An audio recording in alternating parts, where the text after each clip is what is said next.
I'm hurting. I'm fading fast. I'm just out of juice completely. I don't know how much more running I can do, and I got nothing left. Fuel gauge is well and truly on the E. I don't know if I can keep walking and start running again. The knee is just really starting to pack it in.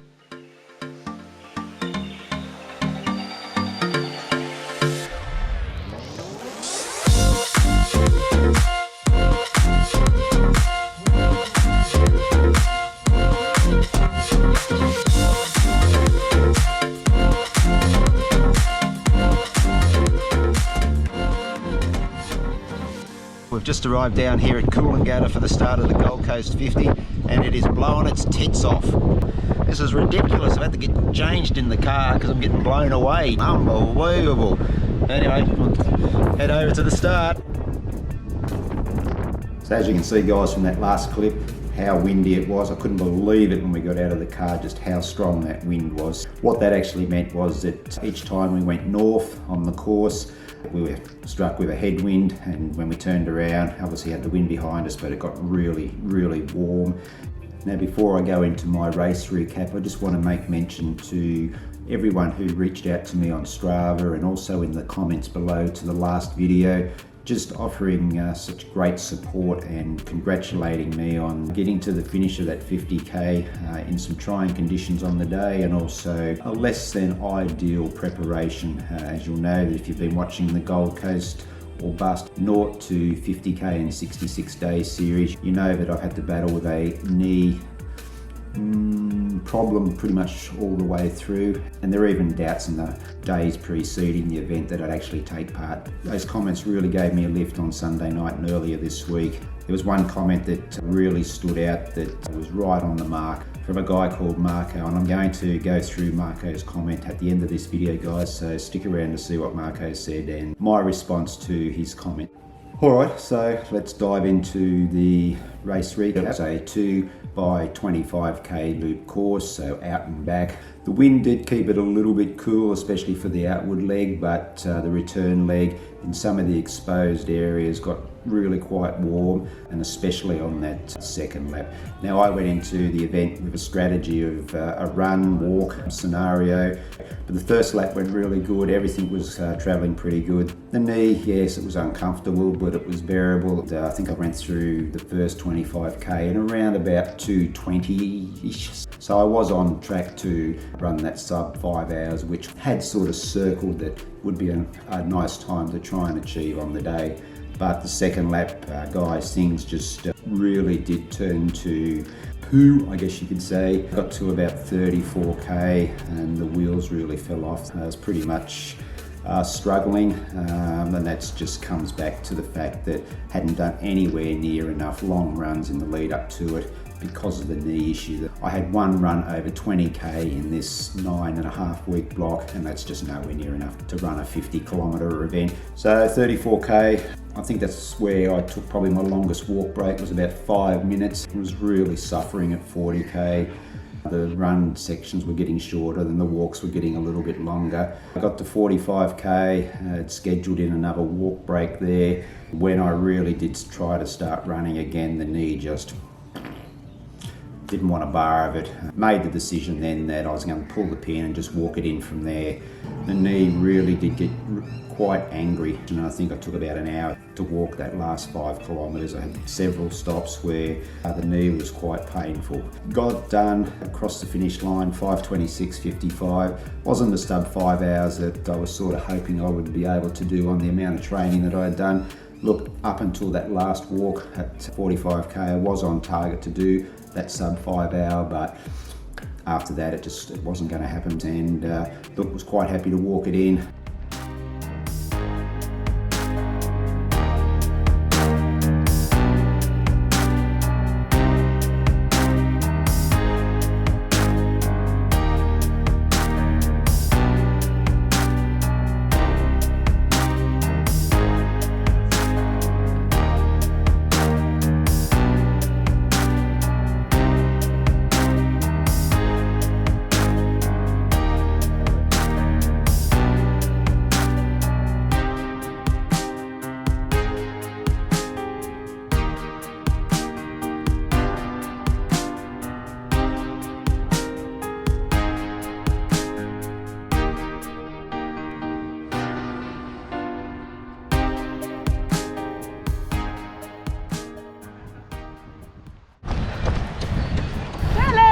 Thank you.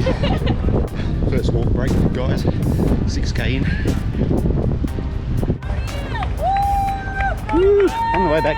Well done. Oh, yeah. How you going? Oh, yeah, alright. You're right. No, it's just the knee. Knee sore? Stuff. It's stuff. It's stuffed. You'll have to pull on the lycra. Here you go. Well done, guys. Spectators. Well done. Spectators. Well done, guys. How you feeling? You alright? Yeah, I'm fine. Is it hot? Yeah.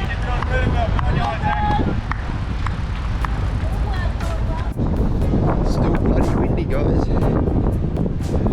Running into the headwind now.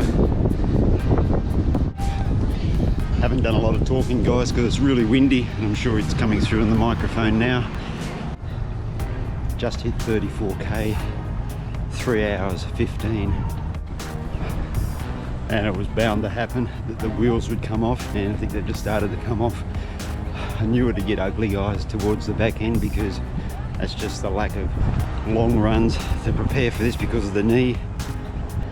The knee's really gnarly each time I walk and start up running again, so pretty proppy to get going again, but once I sort of get into a bit of a shuffle rhythm, it's not too bad. So I'm starting to feel it a bit, but only a couple of k now to the turnaround, and then it's the run home. Okay, let's get this done. Oh, knee's giving me a bit of curry on this walk. Oh. Little bit painful it is. So what do we got? Just over 15.5k to go. Let's see if we can get under that 5 hour mark. 40k just ticked over, guys. 3:54. I'm hurting. Wow. I'm fading fast. Just going up a little rise here. Just can't do it. Just got to walk. It's yeah, I'm in pain. Oh man, I'm just out of juice completely. Still got 10k to go. Hour to break 5 hours. Fading too fast. I don't think it's going to happen. But oh man, got to do those long runs.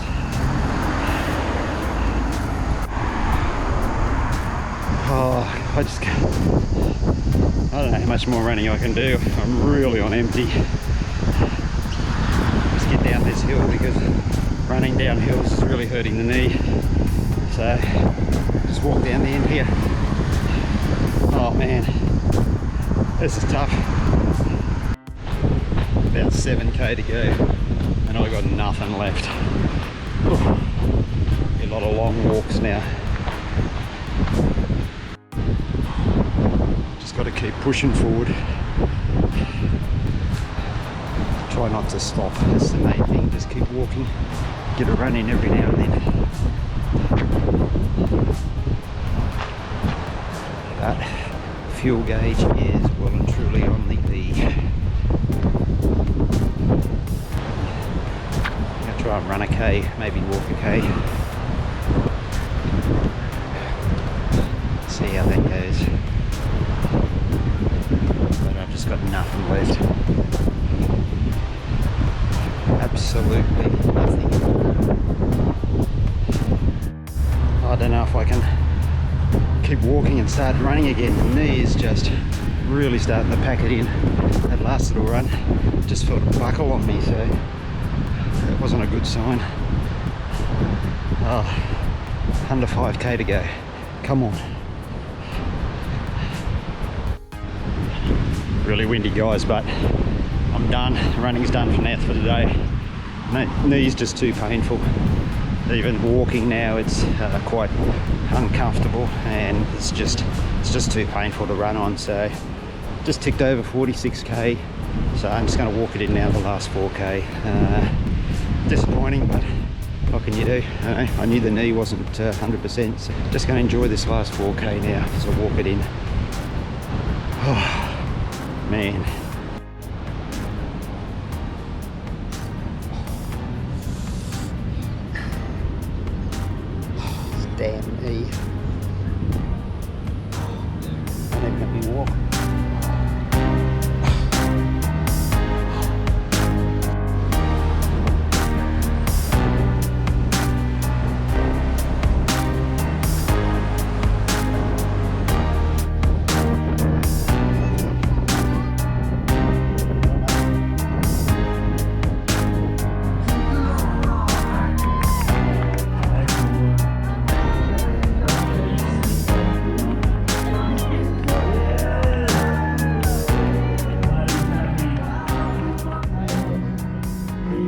said in the last video, I didn't want to do the race recap straight away because I felt a lot of emotions after finishing on Sunday, and that ranged from anger to disappointment to sadness to satisfaction. You know, that I had a lot of time to think in that last 5 kilometres of walking, and there was a lot of doubts going through my mind about whether, you know, maybe this was the end of my running, because it was really uncomfortable.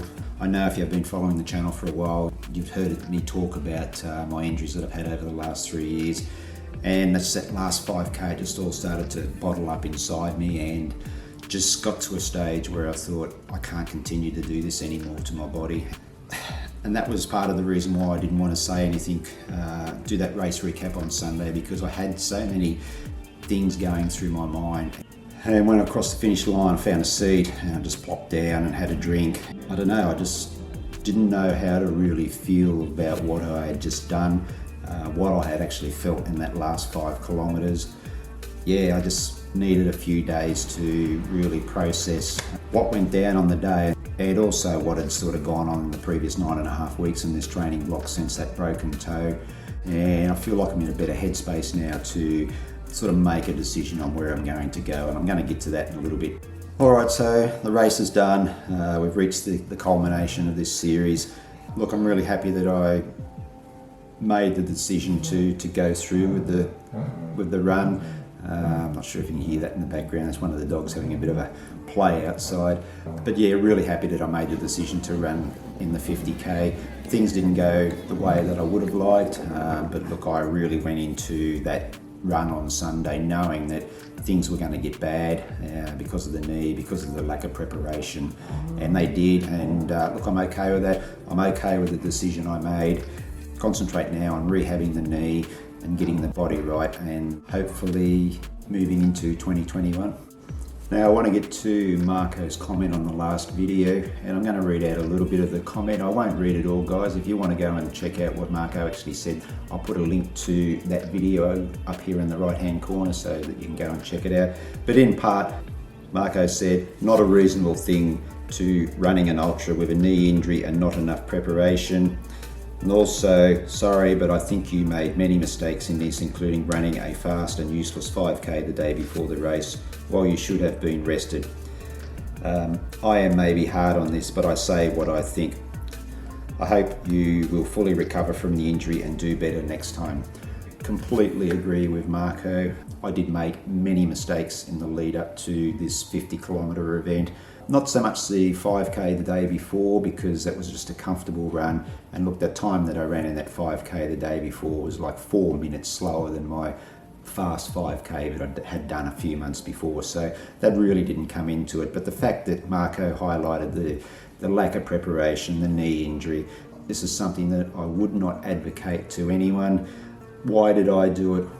To be perfectly honest, the way the knee was feeling towards the end of that training block to get ready for Sunday's race, it was getting worse and worse. And in the back of my mind, I really thought that, you know what, this could be the last time that I get to run an event of this distance in a race situation. That sort of kept driving me forward, and that's probably the main reason why I lined up. You know, I guess when you get to my age, I'm 54, and my history of knee issues, I've always had dodgy knees since I got back into running in my 40s. I think that stems from playing football in my 20s and teenage years. And I just thought, you know, this could be it. So, you know, push on and get it done. And Marco, I really appreciate you being brutally honest, because, and that's what this channel or the forum is all about, that we can all get on there and express our opinions without fear. And I really appreciate Marco taking the time to, really put those thoughts down on paper. So what does that now mean for the future? Well, last week, 3 days before the Gold Coast 50, I actually went and saw my sports doctor. Really, I just wanted to get the wheels in motion to get an MRI ordered to see what's going on in the knee.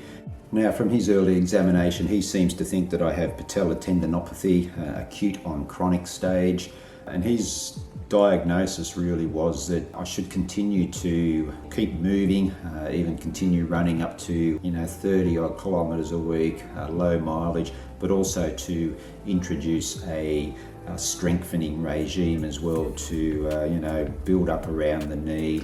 He seems to think that when I had the broken toe that I had lost a lot of strength around that area, and that's why I've had this problem all the way back through. He did give me a referral for an MRI. I went and had the MRI on Tuesday, guys, and so I'm just waiting now on the results for that. Hopefully I'll find out what's actually going on in that knee. Once I do find out what's happening in there, that's really going to determine where I go from here, whether my running days are over, or whether I have to really scale back, or where I just need to rest and rehab and do that strengthening regime. He did recommend that I go and see a physio and get the proper exercises to do for that, so I'll probably make an appointment in the next couple of days. So that's about where I'm at the moment, guys. I'm in a bit of a holding pattern until I find out what happens with this MRI. But other than that, now I just want to really thank everybody who has watched along in this series of the Gold Coast or Bust 0 to 50k in 66 days. It's been a bit of a roller coaster ride. I just want to thank everyone who has taken the time to watch, taken the time to comment, and it really does mean a lot to me. Really am quite chuffed that people have taken such a high interest in my running journey to get to that Gold Coast 50. Alright guys, that's it for now. So thanks very much again for watching. Take care out there, stay safe, happy running, and I'll catch you in the next video. Hooroo!